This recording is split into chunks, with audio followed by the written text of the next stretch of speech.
École.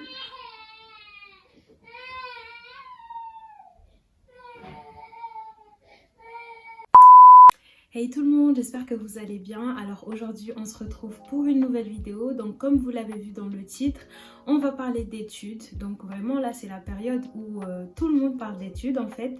Et d'ailleurs j'ai reçu énormément de messages sur Instagram, sur Snapchat, des étudiantes qui sont en détresse en fait tout simplement, et qui m'ont posé beaucoup de questions par rapport à mon parcours personnel. Donc je me suis dit ici déjà, la première partie que j'ai fait sur mes études en Belgique, c'est une vidéo en fait qui a fait beaucoup de vues par rapport aux autres vidéos.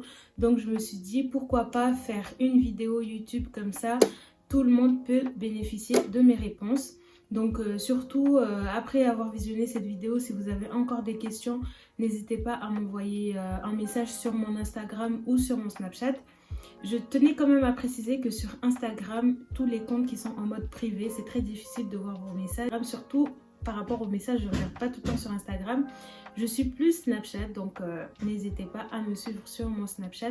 Donc que je vais vous mettre ici. Mon Instagram c'est mybeauty-low et mon Snapchat c'est sofa93. Donc on va commencer. J'ai écrit en fait les questions qui revenaient le plus souvent, j'ai écrit sur mon petit carnet ici. Vraiment toutes les informations que je vais vous donner, ça c'est par rapport à mon expérience à moi. Donc vraiment peut-être qu'il y a d'autres choses que même moi je ne suis pas au courant.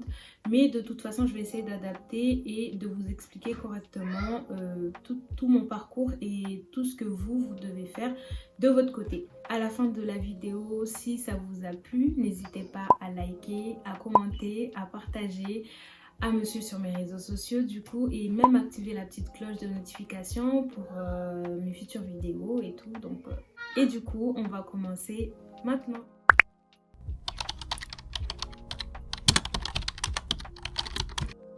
Donc déjà pour commencer, on va parler de l'affaire Parcoursup. Donc ceux et celles qui ne connaissent pas Parcoursup, tout simplement c'est une plateforme dans laquelle on doit passer pour faire des demandes d'admission et tout dans différentes écoles, BTS, licence, IFSI, etc. Voilà.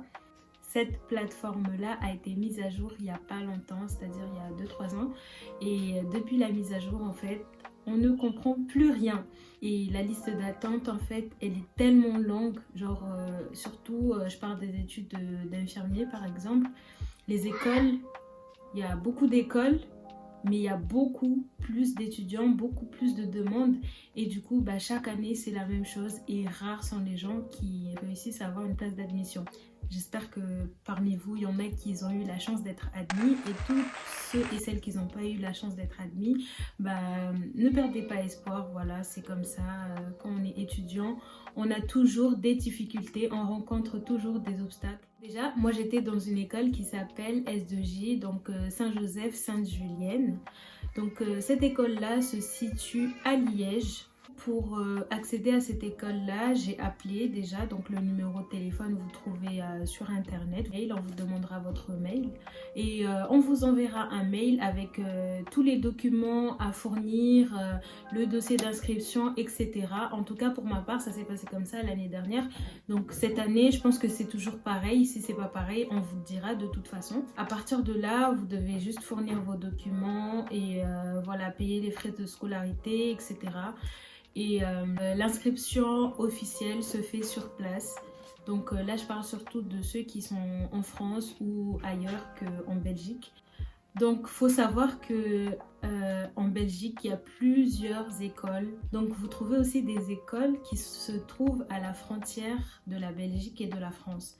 Donc ça, c'est un point positif pour ceux qui n'arrivent pas à se séparer de la France ou qui ne veulent pas forcément vivre en Belgique. Vous demandez une école qui se trouve aux frontières de la Belgique et de la France. Et puis vous vivez en France et vous faites les trajets tous les jours et tout. On va dire qu'il y a deux niveaux, donc le niveau A1 et A2. Donc niveau A1, on va dire c'est vraiment des écoles qui sont beaucoup plus formatives. Enfin, la formation elle est beaucoup plus intense que par rapport au A2. Donc moi dans l'école où j'étais c'est A2 parce qu'en fait pour vous expliquer. Le diplôme d'infirmier, si vous le faites en Belgique, que ce soit A1 ou A2, il n'y a pas de différence en fait, c'est pareil. C'est juste en Belgique, ceux qui veulent travailler là-bas, bah, c'est pas pareil, c'est pas reconnu pareil, mais en France c'est pareil.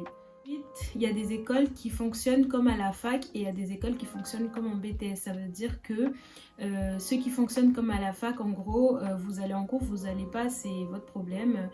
Mais en gros, vous allez juste pour les devoirs et tout, les travaux en groupe.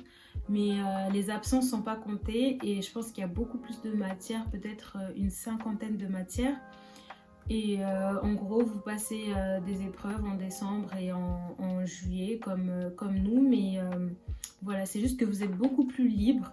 Dans une école qui ressemble comme les BTS et tout, c'est beaucoup plus strict. Il y a les absences qui comptent, les appréciations, les conseils de classe, etc. Vraiment, c'est beaucoup plus, on va dire, encadré. Sur ce point aussi, il faut bien se renseigner. Donc, déjà, je vais répondre à une question. Est-ce que c'est trop tard pour chercher une école? Vraiment, c'est pas trop tard. Mais si vous attendez encore un peu, bah, ça sera trop tard en fait. Mais en gros, vous pouvez toujours demander jusqu'à maintenant. Et ils prennent encore des demandes d'inscription et tout. Et vraiment, c'est pas énormément sélectif. En tout cas, c'est moins sélectif qu'en France. Ça, je vous le garantis. Donc en gros, il n'y a pas forcément de favoritisme entre un bac L, un bac S, un bac... en tout cas pour mon école, eux, c'est juste, ils sélectionnent voilà, les étudiants en fonction du nombre de places qui leur reste. Après, à partir de là, chaque étudiant vient en cours, voit comment les cours se déroulent et choisit de rester ou de ne pas rester. Dans l'inscription, dans les documents d'inscription, il y a les frais de scolarité. Pour les frais de scolarité, moi j'ai payé 90 € de frais de scolarité pour une année. C'est peut-être pas cher pour certains, mais moi je sais pas trop comment ça se passe en fait. Tout simplement, sur mon dossier d'inscription, c'était écrit les frais d'inscription, enfin les frais d'inscription de scolarité, c'était à 90 €. J'ai payé 90 € et on m'a plus jamais redemandé de l'argent, donc j'estime que c'est 90 €.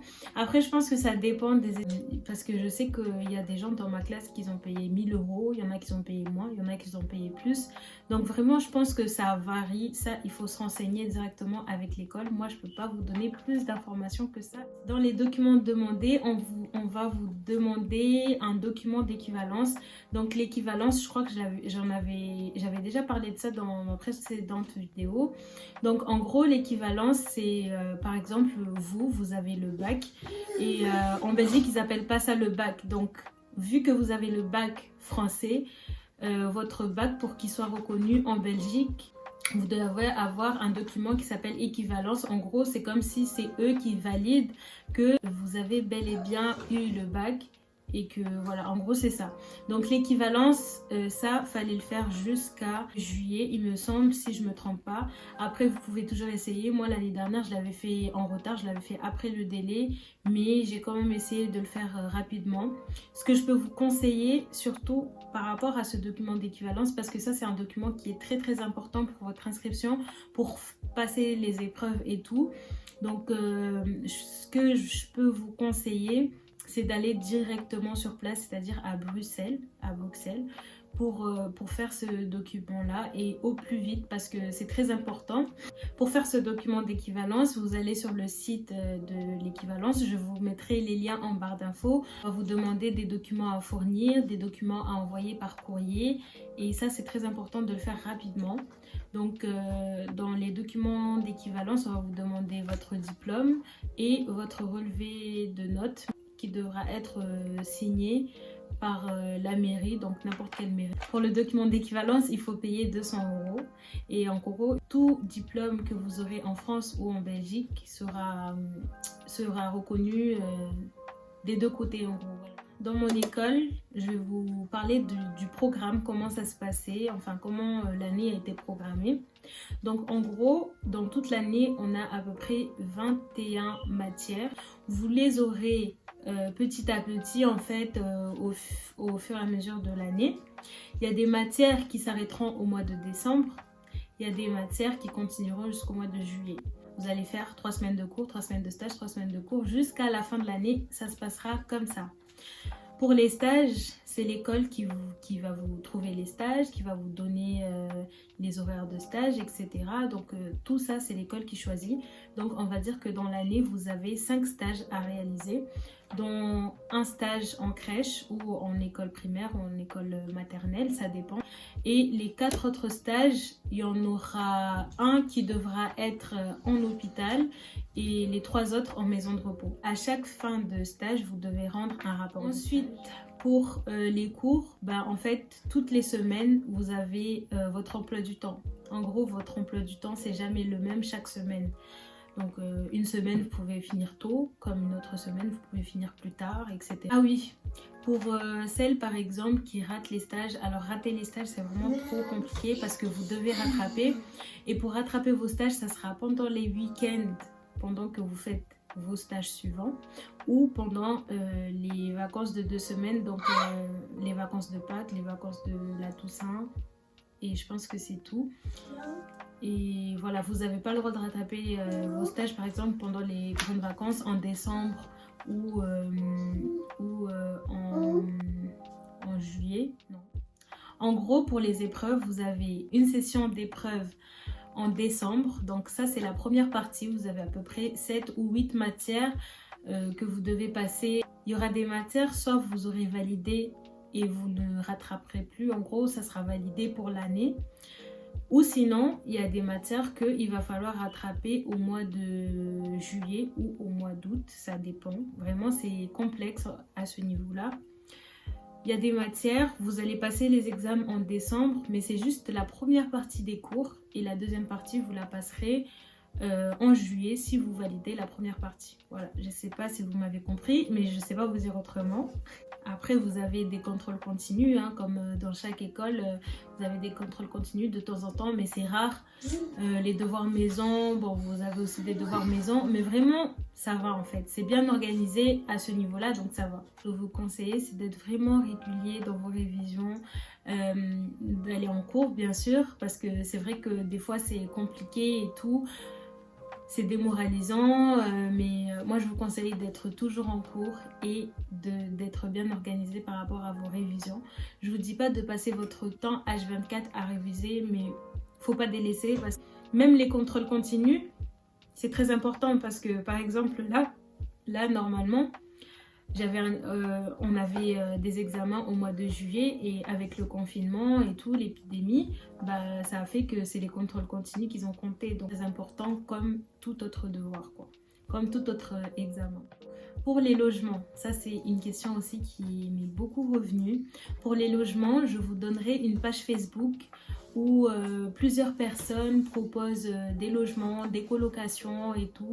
Voilà, c'est vraiment une page qui est assez attractive. Je vous mettrai le lien en barre d'infos et je vous mettrai une petite image quelque part par ici pour vous montrer la page. Donc en gros, vraiment, c'est vraiment une page dédiée à une entraide entre liégeois, on va dire. Vous pouvez chercher des logements un peu partout en fait. Moi, je peux pas vous dire où exactement trouver un logement parce que même moi, je sais pas vous dire ça. Mais vous allez sur internet, il y a beaucoup de propositions. En fait, vous tapez seulement logement à Liège. Après, vous regardez en fonction de votre école, là où elle est située, etc. Mais vraiment, ça doit être un travail de recherche personnelle. Je peux toujours vous mettre quelques liens de sites internet où vous pouvez trouver des logements. Après, c'était pas sûr, il faut passer beaucoup de coups de fil et tout. Après, au pire des cas, vous passez par une agence, il y aura des frais d'agence sûrement, ça dépend. Mais vous passez par une agence et il faut savoir qu'avec les agences, en général, les logements, ils sont beaucoup plus chers. Donc, vous pouvez toujours aller sur place et chercher les logements dans les ruelles et tout, pas loin. En gros, va falloir faire les trajets. Mais ça, c'est un autre système, c'est un peu plus compliqué. Ce que je peux vous dire pour la recherche de logement, c'est maintenant. Parce que après, vous allez trop galérer entre gérer l'école et gérer le logement, c'est pas facile. Sinon, il y a des manuels à acheter. Oui, il y a des manuels à acheter. Donc, faut avoir de l'argent de côté pour acheter les manuels, pour imprimer les cours. En gros, vous rentrez sur ce site-là, on vous donnera vos identifiants et tout. Et à ce moment-là, vous devez imprimer tous les cours. Il y a d'autres pages Facebook où par exemple on propose des covoiturages pour les Français, ceux qui souhaitent rentrer en France et tout, des week-ends. Donc cette page Facebook là aussi, elle est assez intéressante et tout. On vous propose des trucs pas chers et tout, donc n'hésitez pas, je vous mettrai la page ici, quelque part ici. Donc pour les loyers en fait ça varie, mais je vais vous expliquer. Il y a plusieurs catégories. Tout ce qu'on appelle cote, c'est des colocations en fait. C'est des colocations, en France on appelle ça colocation. Là-bas ils appellent ça cote, donc ça veut dire que vous êtes plusieurs dans un appartement ou dans une résidence et vous partagez certaines pièces en commun et tout, voilà. C'est comme une colocation en France tout simplement. Et donc les codes, c'est ce qui revient le plus parce que c'est ce que les étudiants ils cherchent le plus. Et ça vraiment c'est le moins cher que vous puissiez trouver. Après vous avez les logements individuels, les studios, vous avez les T1, les T2, voilà tout ce que vous voulez.